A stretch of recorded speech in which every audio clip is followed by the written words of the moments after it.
50 लाख के झुमके। एक बार की बात है, एक छोटे से गांव में मीरा नाम की एक महिला रहती थी। मीरा बेहद साधारण लेकिन ईमानदार और मेहनती थी। वह अपने पति और 2 बच्चों के साथ सुखी जीवन बिता रही थी। खोया हुआ खजाना। एक दिन मीरा जंगल से लकड़ियां बटोर कर लौट रही थी, तभी उसे एक चमकती हुई चीज जमीन पर पड़ी मिली। जब उसने उसे उठाया तो वह हैरान रह गई।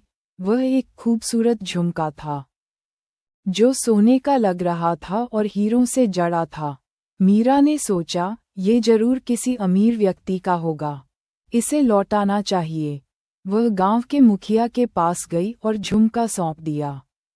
मुखिया ने कहा कि वह इसकी सूचना पूरे गांव में देगा। ईमानदारी की परीक्षा। कुछ दिनों बाद एक व्यापारी गांव आया। उसने बताया कि उसके झुमके 50 लाख रुपये के थे और वह उन्हें ढूंढने आया था।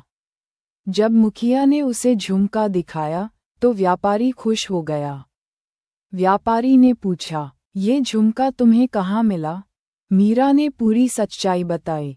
व्यापारी उसकी ईमानदारी से बहुत प्रभावित हुआ और कहा, मैंने सोचा नहीं था कि कोई इतना ईमानदार होगा। ये दूसरा झुमका भी तुम्हारे पास होना चाहिए। मीरा ने कहा, नहीं, मुझे तो केवल एक ही झुमका मिला था।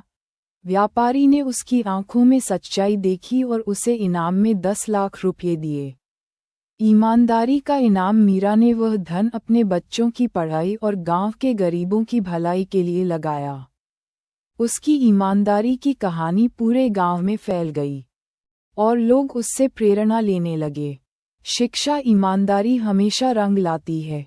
जब हम सच्चाई और अच्छाई के मार्ग पर चलते हैं तो हमें उसका फल जरूर मिलता है।